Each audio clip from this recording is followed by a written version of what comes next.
Luc. Chapitre 6. Il arriva, un jour de sabbat appelé second premier, que Jésus traversait des champs de blé. Ses disciples arrachaient des épis et les mangeaient, après les avoir froissés dans leurs mains. Quelques pharisiens leur dirent, « Pourquoi faites-vous ce qu'il n'est pas permis de faire pendant le sabbat ?» Jésus leur répondit, « N'avez-vous pas lu ce que fit David, lorsqu'il eut faim, lui et ceux qui étaient avec lui?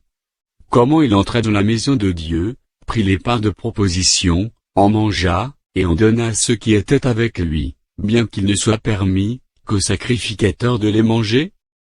Et il leur dit, le Fils de l'homme est maître même du sabbat.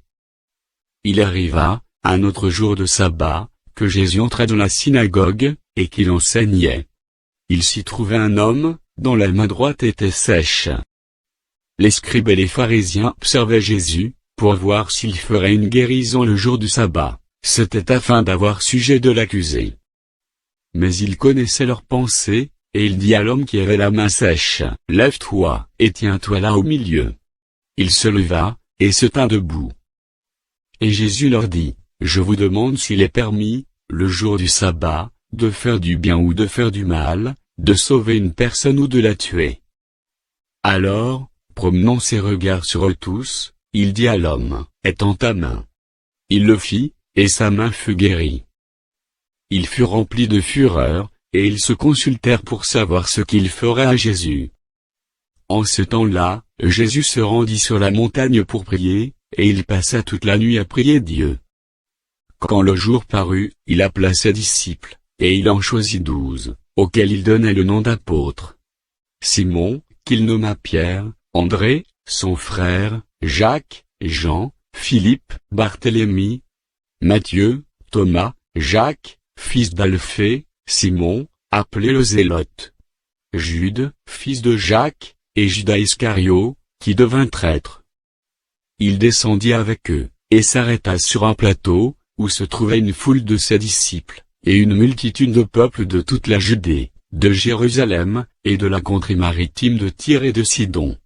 Ils étaient venus pour l'entendre, et pour être guéris de leur maladie. Ceux qui étaient tourmentés, par des esprits impurs étaient guéris. Et toute la foule cherchait à le toucher, parce qu'une force sortait de lui et les guérissait tous. Alors Jésus, levant les yeux sur ses disciples, dit, « Heureux vous qui êtes pauvres, car le royaume de Dieu est à vous. Heureux vous qui avez faim maintenant, car vous serez rassasiés. Heureux vous qui pleurez maintenant, car vous serez dans la joie. Heureux serez-vous, lorsque les hommes vous haïront, lorsqu'on vous chassera, vous outragera, et qu'on rejettera votre nom comme infâme, à cause du Fils de l'homme. Réjouissez-vous en ce jour-là, et tressaillez d'allégresse, parce que votre récompense sera grande dans le ciel, car c'est ainsi que leur Père traitait les prophètes. Mais, malheur à vous, riches, car vous avez votre consolation. Malheur à vous qui êtes rassasiés, car vous aurez faim. Malheur à vous qui riez maintenant, car vous serez dans le deuil et dans les larmes. Malheur, lorsque tous les hommes diront du bien de vous, car c'est ainsi qu'agissait leur Père à l'égard des faux prophètes. Mais je vous dis, à vous qui m'écoutez, aimez vos ennemis, faites du bien à ceux qui vous haïssent, bénissez ceux qui vous maudissent, priez pour ceux qui vous maltraitent. Si quelqu'un te frappe sur une joue, présente-lui aussi l'autre. Si quelqu'un prend ton manteau, ne l'empêche pas de prendre encore ta tunique. Donne à quiconque te demande, et ne réclame pas ton bien à celui qui s'en empare. Ce que vous voulez que les hommes fassent pour vous, faites-le de même pour eux. Si vous aimez ceux qui vous aiment, quel gré vous en saura-t-on? Les pécheurs aussi aiment ceux qui les aiment. Si vous faites du bien à ceux qui vous font du bien, quel gré vous en saura-t-on? Les pécheurs aussi agissent de même. Et si vous prêtez à ceux de qui vous espérez recevoir, quel gré vous en saura-t-on? Les pécheurs aussi prêtent aux pécheurs, afin de recevoir la pareille. Mais aimez vos ennemis, faites du bien, et prêtez sans rien espérer. Et votre récompense sera grande, et vous serez fils du Très-Haut, car il est bon pour les ingrats et pour les méchants. Soyez donc miséricordieux, comme votre Père est miséricordieux.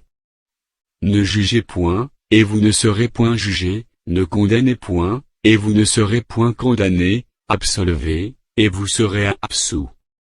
Donnez, et il vous sera donné, on versera dans votre sein une bonne mesure, serrée, secouée et qui déborde, car on vous mesurera avec la mesure, dont vous vous serez servi. Il leur dit aussi cette parabole, un aveugle peut-il conduire un aveugle? Ne tomberont-ils pas tous deux dans une fosse?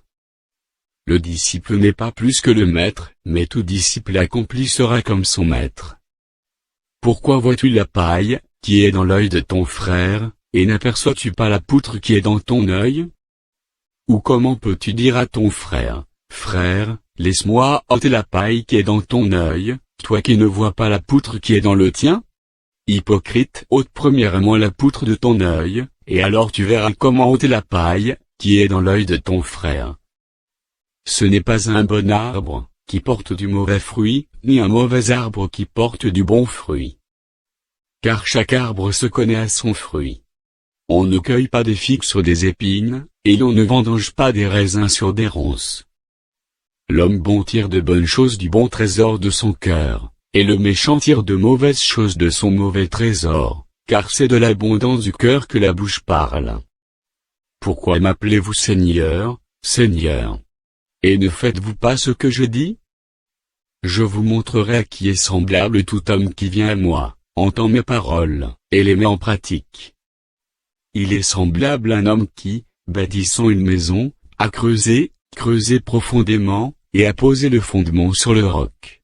Une inondation est venue, et le torrent s'est jeté contre cette maison, sans pouvoir l'ébranler, parce qu'elle était bien bâtie. Mais celui qui entend, et ne met pas en pratique, est semblable à un homme, qui a bâti une maison sur la terre, sans fondement. Le torrent s'est jeté contre elle, aussitôt elle est tombée, et la ruine de cette maison a été grande.